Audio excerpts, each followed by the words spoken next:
Welcome back to the deep dive.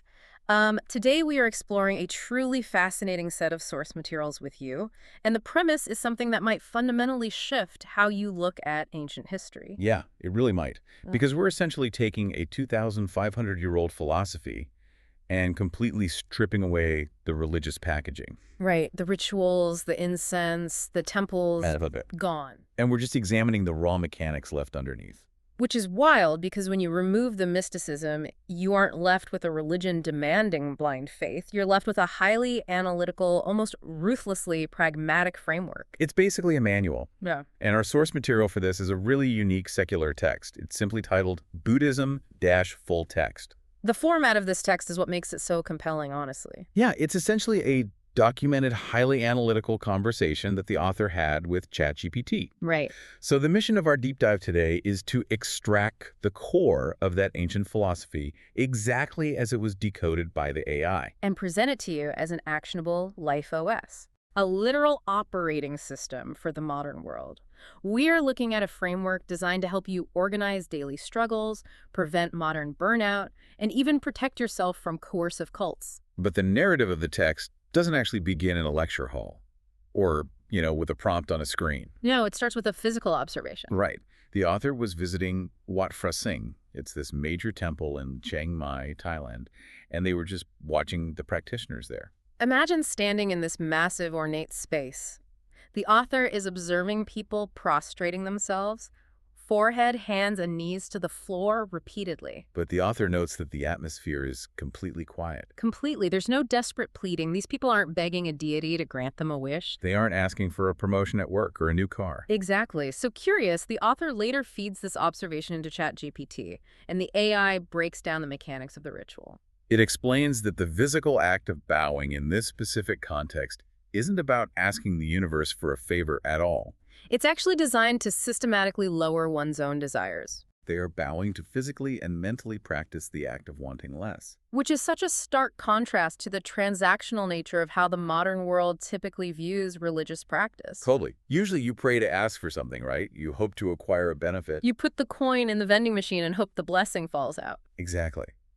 But the AI's analysis reveals that this specific physical motion is an exercise in reduction.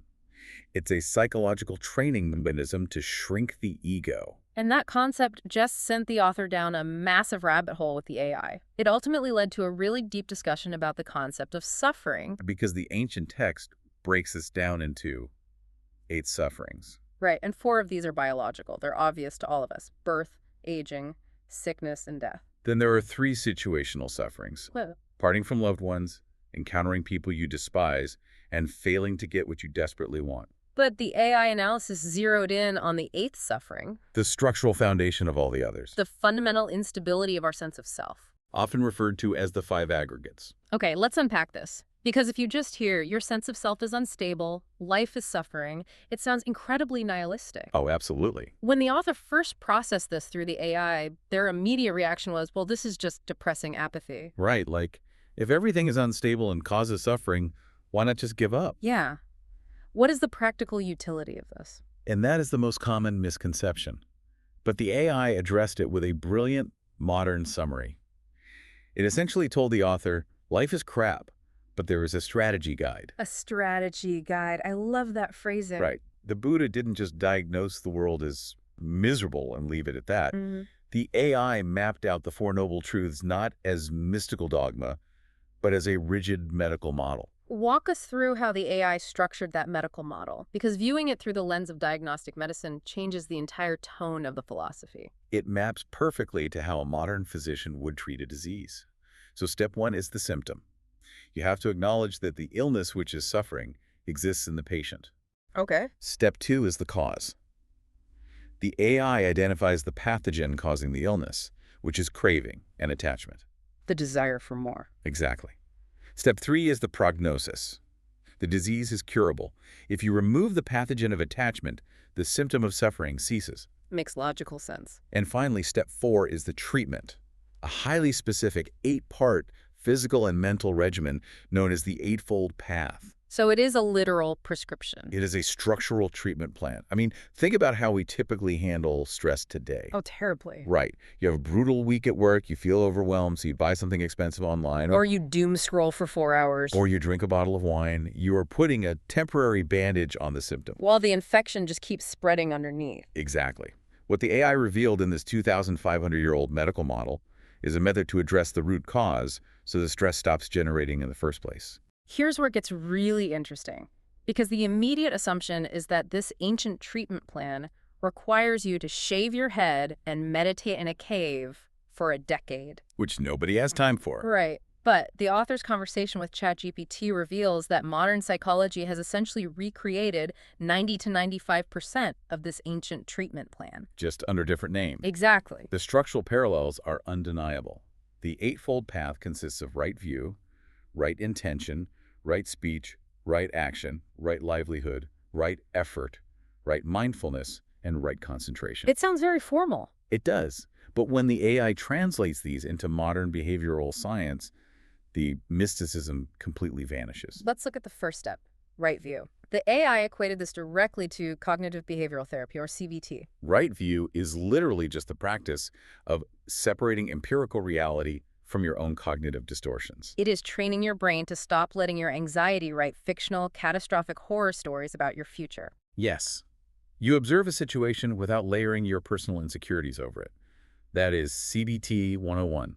And then the text moves to right mindfulness and right concentration. Which in modern terms, we're talking about actively managing your cognitive bandwidth. Right. Mindfulness maps to psychological presence, not letting your attention be hijacked by every notification on your phone. And concentration is what modern productivity experts call deep work. Or achieving a flow state. Exactly.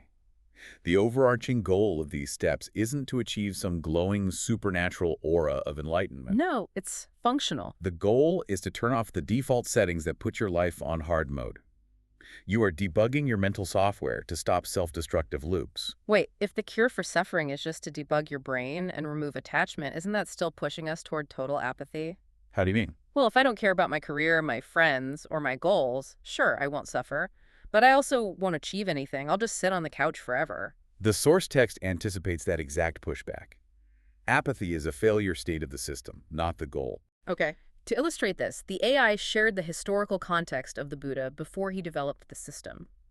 He actually tried the extreme approach you're talking about. The total detachment. Yes. He spent 6 years engaging in severe, bone-thinning asceticism. He starved himself. He held his breath until he lost consciousness and subjected his body to absolute punishment, believing that destroying his physical desires would bring ultimate mental clarity. Right, he practically tortured himself to death. And the AI points out that this was a spectacular failure. He didn't achieve clarity, he just achieved starvation.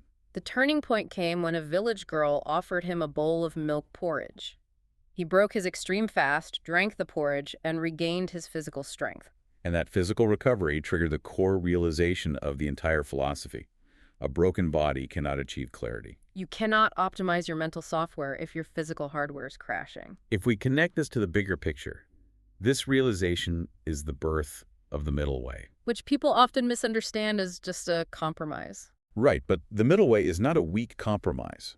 It is a precise engineering principle. It is the active practice of finding the sustainable operational point where your body, your mind, and your life do not break down. It's an ancient blueprint for preventing modern burnout. Precisely. It completely rejects the modern hustle culture of working yourself to the bone, but it also rejects lazy apathy. It identifies pushing yourself to the point of physical or mental collapse not as a badge of honor, but as a structural failure of your life OS. Which is exactly why the author of our source text titled it Buddhism, with a period at the end. A literal punctuation mark. Yes. That punctuation mark is deliberate. It signifies a full stop. The author is utilizing it as a tool to stop, pause, and evaluate the system. It is not an ism to blindly follow or a tribal identity to adopt. It is a utility. But that leads to an obvious question, one the author explicitly asked the AI. If this life OS is so brilliantly pragmatic, if it perfectly mirrors cognitive behavioral therapy and provides a functional cure for burnout, why isn't this what we see in temples today? That's the million-dollar question. Right.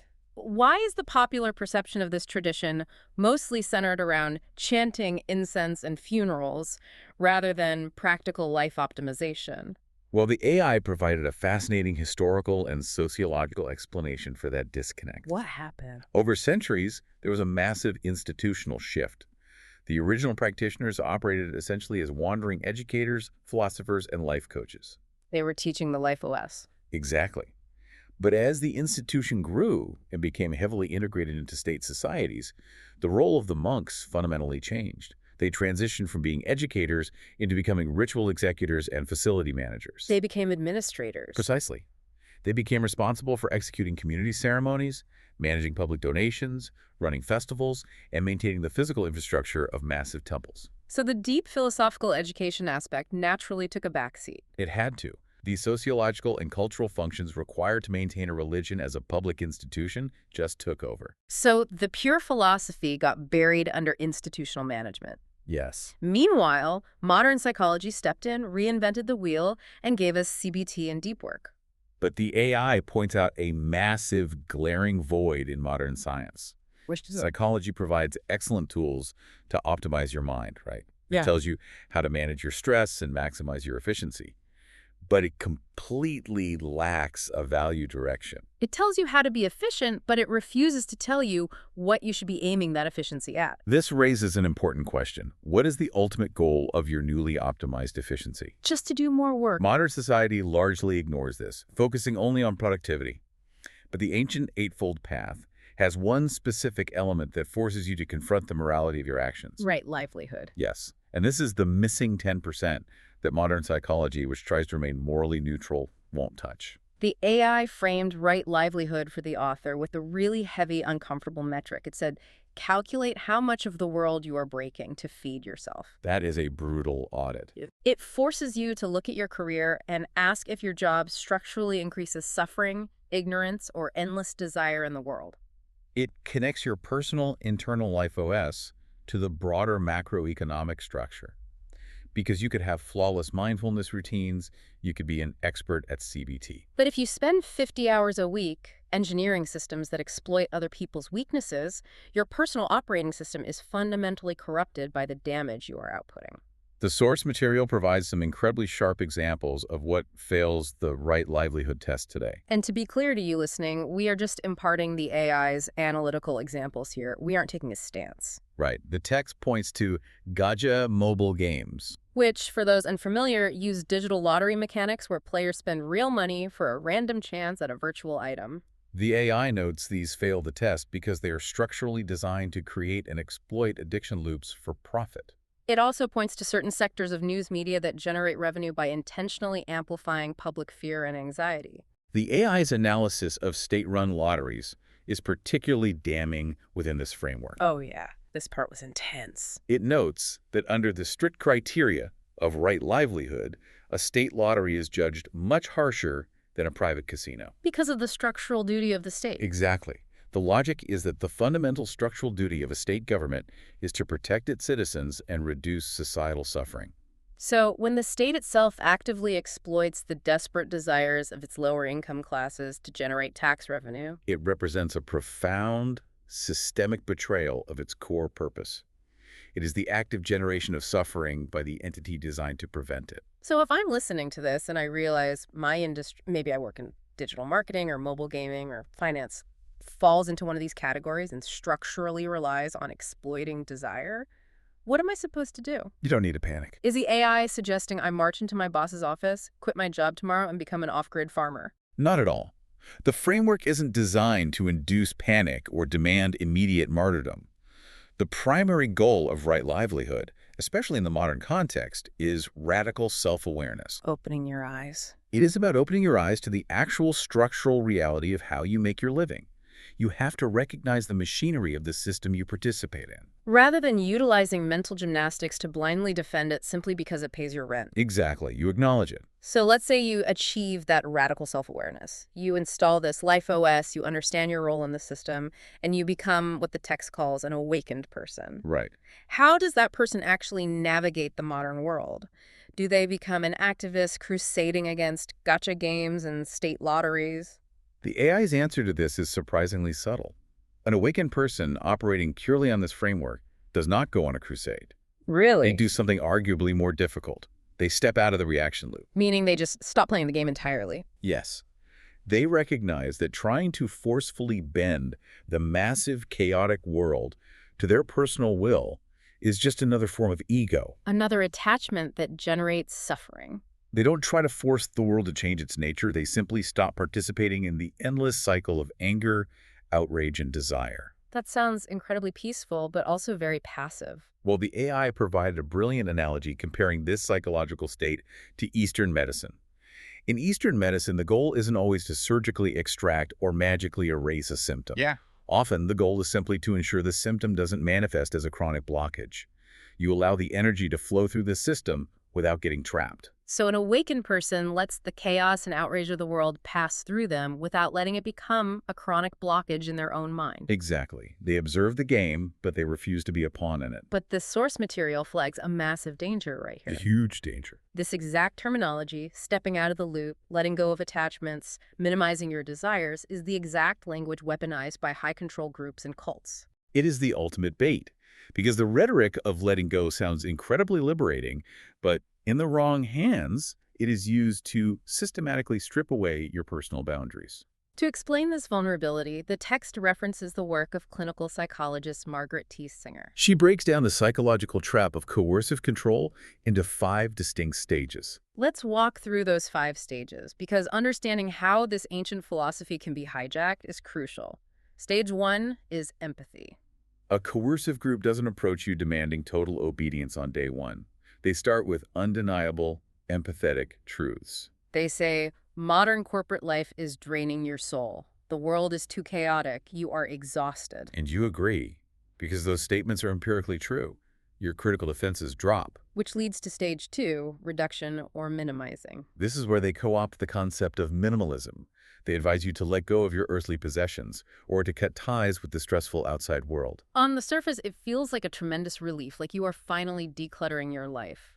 But psychologically, they are deliberately destabilizing your identity by removing your external anchors. And once you are unmoored, stage 3 begins, external evaluation. Exactly. You've given up your anchor, so you need a new compass. The leader of the group steps in as the sole judge of your progress. They tell you, you are doing great, you've let go of so much, but I can still see deep attachments holding you back. Suddenly, your spiritual or mental progress is no longer determined by your own internal relief. It is entirely dependent on their evaluation of you. Which perfectly sets the trap for stage 4, moving the goalposts. The leader dictates that true enlightenment or peace is just out of reach.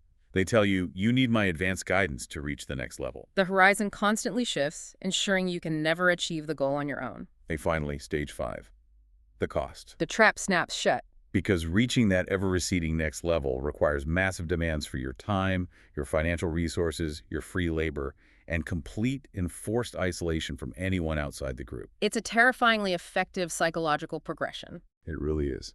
But the AI pointed out a phenomenal detail to the author. This original 2,500-year-old philosophy actually possesses a built-in ultimate defense mechanism against this exact sequence of coercive control. The defense mechanism is the Buddha's own metric for success. The standard is incredibly simple. If your suffering has decreased, that's it. You are done. There is no premium tier to unlock. None. There is no hidden next level of enlightenment that requires a financial donation. There is no demand for lifelong loyalty. And crucially, if you decide the tool is no longer working for you and you choose to walk away, it is never framed as a betrayal, a sin, or a failure. The AI likened it to a hammer. You use a hammer to drive a nail into a piece of wood. Once the nail is secure, you put the hammer down. The hammer doesn't demand that you carry it around forever in gratitude. Exactly. So what does this all mean? When you look at the author's journey throughout this entire text, the ultimate realization was deeply profound, yet entirely modern. The author learned all of this life-changing wisdom, unpacked these ancient frameworks, and understood the dangers of coercive control entirely by using ChatGPT as a sounding board. It highlights a unique utility of modern AI that we rarely discuss. It really does. The AI proved to be the perfect philosophical tool, precisely because it lacks human flaws. ChatGPT doesn't judge the author for asking basic questions. It doesn't demand loyalty to an institution, It doesn't ask for a 10% tithe of the author's income. and it is physically incapable of inventing a mystical next level to keep the author trapped in its ecosystem. It simply provides the data, structures the logic, and allows the user a completely safe, neutral space for deep introspection, free from the institutional baggage that usually accompanies the study of religion. Synthesizing everything the author discovered, the core takeaway for you as you navigate your own life is to recognize this entire framework, the medical model of suffering, the Eightfold Path, the middle way, the audit of right livelihood, as a neutral, highly effective utility. It is a Life OS available for installation whenever your current system is crashing. If applying the principles of right view helps you separate facts from anxiety, use it. If the middle way helps you pull back from the brink of burnout, use it. But the moment it ceases to lower your suffering, you put the hammer down. You do not need to believe in a single supernatural concept to extract immense value from a brilliantly engineered strategy guide to human psychology. You take the functional wisdom and you leave the institutional dogma. Exactly. But before we wrap up today, I want to leave you with one final, deeply provocative thought to mull over, which the author realized near the end of their AI conversation. This is a heavy one. We established that true awakening within this Life OS requires stepping out of the reaction loop. It means actively letting go of the desire for endless growth, the desperate need for external approval, and the craving for constant mental stimulation. Right. But take a hard look around. Our entire modern reality, our economy, our career ladders, our social media algorithms is 100% fueled by those exact three desires. They are the foundational engines of the modern world. Without them, the system grinds to a halt. So here is the heavy question for you to consider. If utilizing this ancient strategy guide allows you to successfully step out of the reaction loop and achieve absolute unshakable inner peace, it also virtually guarantees that you will receive zero public praise, you will accumulate zero excess wealth, and you will achieve zero modern social status. Are you actually willing to make that trade? Or, when you strip away the complaints about burnout and stress, is the exhausting, chaotic, fiercely competitive game of modern life secretly exactly what you want to be playing? It's definitely something to think about. Thank you so much for joining us on this deep dive. As always, stay curious.